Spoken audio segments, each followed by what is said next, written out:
तर या बाळखाऊ मिटकरीचं काय काम आहे? मिटकरीची ग्रामपंचायत ताब्यात आहे का त्याच्या?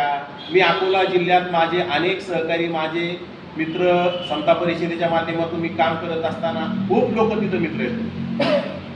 त्या मिटकरी हा अजित दादाची चाकरी करणारा, अजित दादासाठी भुंकणारा कुत्रा आहे. तो प्युअर पाळलेला.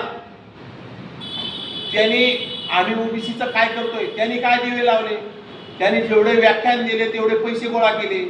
अरे त्याचे जर काढले ना, त्याने अजितदादाकडून पैसे घेऊन मतदारसंघात अकोल्यामध्ये अँब्युलन्सच्या नावाखाली पैसे घेतले आणि जुन्या अँब्युलन्सला कलर मारून हा फसवणारा मिटकरी आणि स्वतःला नवी गाडी घेतो आणि गोरगरिबांच्या रुग्णांना मिरवण्यासाठी जुनी गाडी घेऊन तिला कलर मारून अजितदादाला सुद्धा फसवण्याचं काम करतो. असा मिटकरी आहे.